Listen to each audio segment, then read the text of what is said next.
Okay, Charlie, why don't you tell the good people at home what we have on the bar tonight? Tonight we have two lovely offerings from the wonderful people at Three Floyds Brewery, but it's Three Floyds Distilling. We have their beautiful Warspite and Bloodforge. I don't know why he's talking like that. Doesn't that sound nice? We're going to find out, can one of our favorite Indiana breweries make good bourbon? Stay tuned. Let's find out.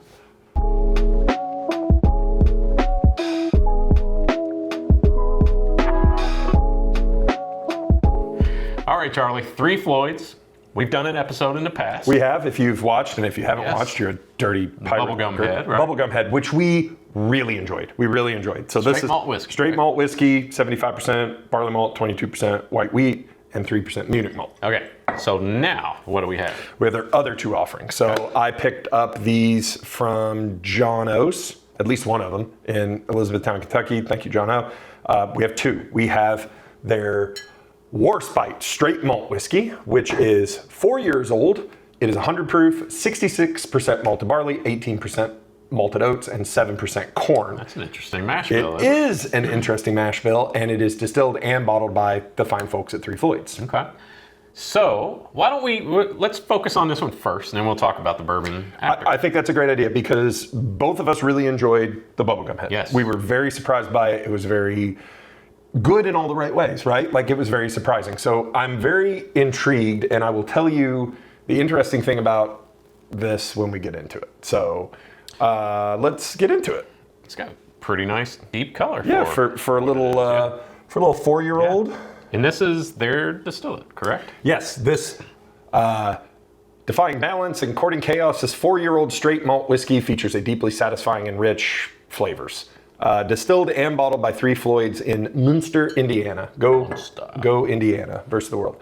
100 proof. It's very oily. It's very viscous. It puts a nice ring around the glass and has nice. Do you get a nice ring? Sure yeah. Let's nose this thing and see what this. I love interesting mash bills.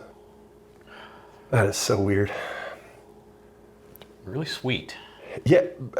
With a little bit of funk. Sweet funk malt. I do get, man, what is that last thing that kind of comes through? To me, the last thing that comes through is like the oats. Is it oat? Because I would and you said this before, like the horse feed. Yes. Yeah. Yeah, like or hay. If you kind of disturb hay that's been laying around, you kind of get that smell. It's kind of tickling my nostrils, and I don't know if that's the actual whiskey or if that's my Well, it's so sickness. 66% malted barley, 18% malted oats, and 7% corn. So the sweetness is probably from the corn. All right, something there though that is. I'm very excited.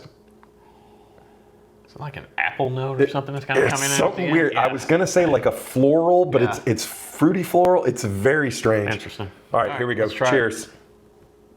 Warspite.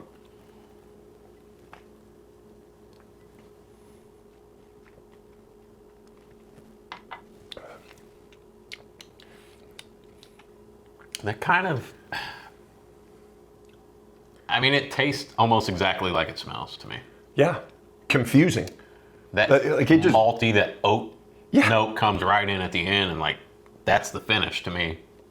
A little bit of pepper and that oat, that maltiness, and very interesting. I really enjoy that. That is mellow, and I don't know where that peppery spice comes from. I did not expect any peppery spice. No, I thought that this would be very It not only is it there, it really lingers for a while. Mm-hmm. But it's very sweet and very malty, as you mentioned. It is a very nice sipping. Like I want more. It makes it does that thing to my palate where makes you want to drink more. I salivate. Yeah, it makes me like I'm like I want more. Yeah, that is really good. I like that a lot. $50, by the way. $50. Can't beat that. You can't beat that for something different. 100%. And what I have found out is I really enjoy whiskeys that are made by brewers. Whether it's New Riff stuff, who's master distiller, 100 brewer at Sam Adams, or what a great point. Yeah. And there's a couple other. Is it Angel's Envy? I don't know. Owen Wilson. Yes, he started in brewing.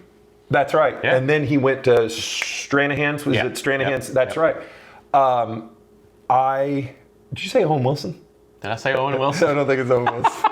Owen Martin. Sorry, Owen. Wow. That's my Owen, wasn't it? Wow. And he watches. Mr. So, Martin, your nose is much sorry. more Wow. attractive than Owen Wilson. So here's what happened when I purchased, when I was at John O's and I purchased this one. This one, the bourbon came from John O's. This one, the Warspite, I actually got at Classic Spirits in Carmel, Indiana. Shout out. It's one of my favorite stores ever. They were both $50, but I bought the bourbon from John O when John O was there, and he said, you should have gotten the Warspite. And he told me because he goes, I like the malt whiskey better than the bourbon.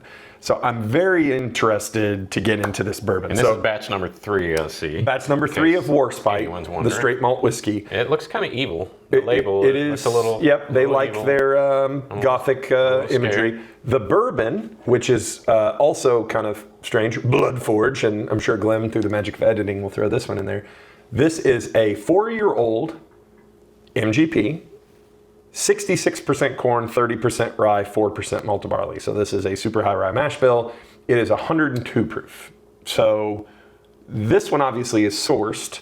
So I'm a little interested. I'd like to talk to the people at Three Floyds that what made them run out, because to me, if you're producing this and that, like I get that bourbon is super hot. Trust me, we're happy to have it, but man, you're knocking it out of the park with these beer kind of mash bills. Maybe it's just a cost thing. Maybe they thought, you know what, we'll just source it from MGP. Or is it sourced or is it contract distilled? That's another thing that I'd like to know. So let's get into this one. And let's figure out if you see them both, because I will tell you this, that I have noticed, at least in our area, and check your local listings in Indiana and Kentucky, I'm starting to see these more. And I'm not only starting to see one, I'm seeing them all 3. So if you're seeing these out there, we want to let you know which ones you need to get. Maybe we'll do a little ranking. So far, the 2 we've had are worth grabbing. Absolutely. This bourbon's a little lighter than the... Very light. Yeah, very light. Interesting. Oh, puts a nice... Started it's all right. It's okay. You're excited. I like it. Puts a nice little ring around the glass. You can nose now. Oh, thank you. You're Thank you welcome. for permission, Dad. All right. Is it just my sinuses, or is there not much going on? There's not a lot on this one. There's especially... I'm getting nothing. I'm getting some corn. Go back in on that one.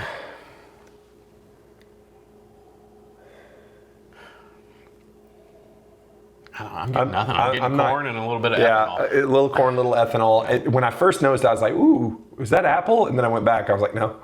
So, okay. You know what? Let's taste it. Taste it. John O may be right.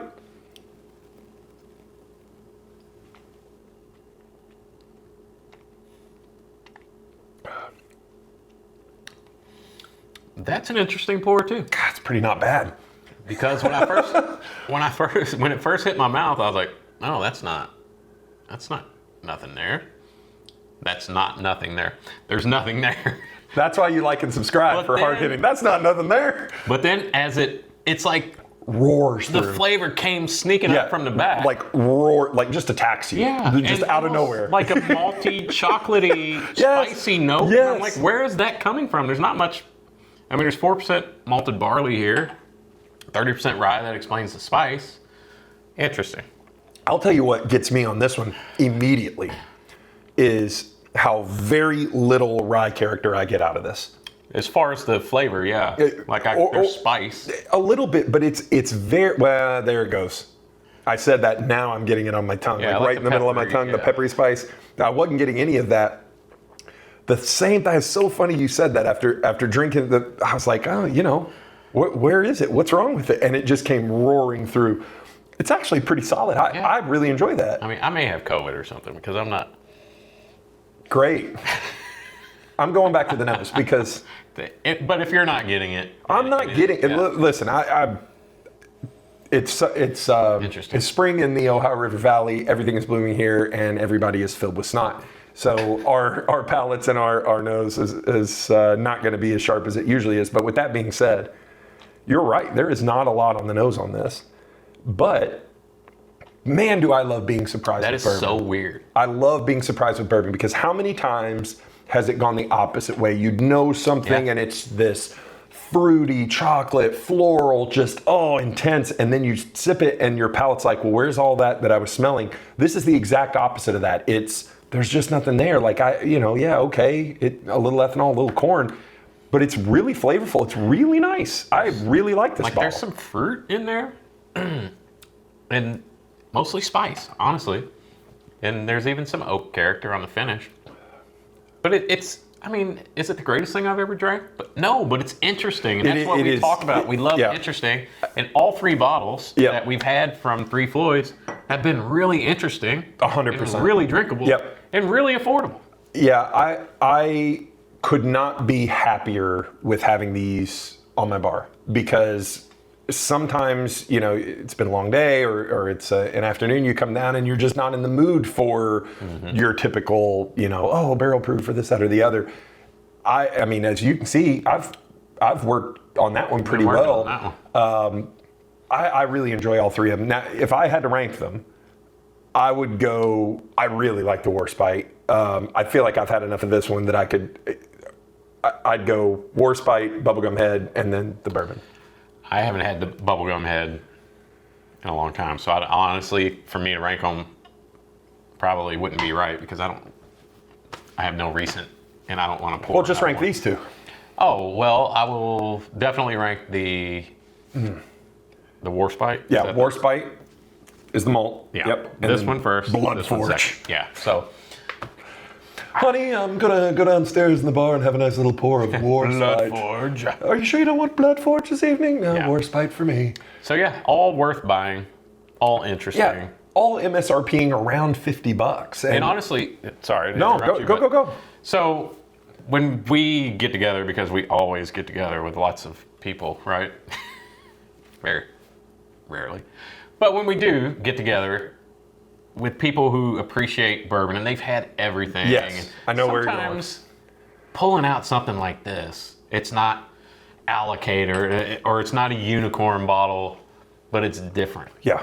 And let's try something different. Let's try something interesting. Well, and that's what this is. And what a great product to bring, especially if you've got friends that are into breweries and beers and craft beers. Like, if they know beer, they know 3 Floyds. Like, they know Gumball Head. They know all of those Zombie Dust and all those. Like, these guys know what they're doing. Like, they've built an empire on their craft beers. They're not going to put out a bunch of trash just to do this. Nose. Dude, I killed it's such a cool nose. Yeah, I killed my Warspite. It was so good. But listen, we talk about this on the episodes all the time. When you buy a bottle, you want to be rewarded and you want to be surprised. And if you're lucky, you get both. Couldn't be more happy. I really thought that Jono set me up for failure here when he's like, hey, you should have bought the Warspite, which is why I bought it at a different store when I was there, because I thought, what if he's right? But I was not disappointed. Good job. Good pickup. Yeah. I was a little skeptical of this episode. There we go. Because we've been there, done that, right? Yep. But good job. This is fun stuff, and I think, and we talk about it all the time. There's a lot of stuff out there. There's a lot of bourbon. There's a lot of mystery bourbon. There's a lot of really expensive bourbon. Mm-hmm. If you could go into a store and get something different, because one of my favorite things is telling you guys you're not drinking enough, go pick up this $50 bottle that supports a craft brewery in Munster, Indiana, and try it. Yeah, as opposed to a group of people who had a lot of money and were like, let's start a label. Yeah. And just go source. Absolutely. And I know they sourced one of these, but they're making their own stuff. Yeah, keep in mind that these two, their malt whiskeys are theirs. That's their distillate, that's bottled, hand bottled by them. I mean, heck, it's even got the batch number handwritten on the back. So, pick these up. These are good pours. You won't be disappointed. Charlie, let's wrap it up, and why don't you tell them what to do? Smash that like and subscribe button so you get more hard-hitting brewery distillery content like this. Am I supposed to go like this when I talk? Check us out on socials, So In the Bourbon on Instagram and Facebook if you want to. We don't do a lot on Facebook. We're on X, apparently. We are on X. Forgot about that. So In the Bourbon and Whiskey Realtor on TikTok. And most importantly, tell the people what to do. Keep those wallets loose. And your bungholes tight. Good night, everybody. Peace out. We did it right that time. Good job. Did we say our tagline on the last one? Yeah, I said it. Okay. You remember, because we mixed it. Oh, I got a charger. Okay. Don't worry. Don't rush our art. We're not gonna have but people don't want to watch us pour, do they? Maybe. Warspite and Bloodforge from 3 Floyds. We don't have to mention that in the intro. Okay.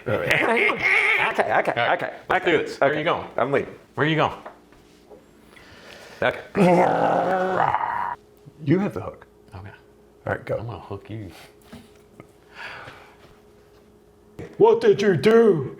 What did you do?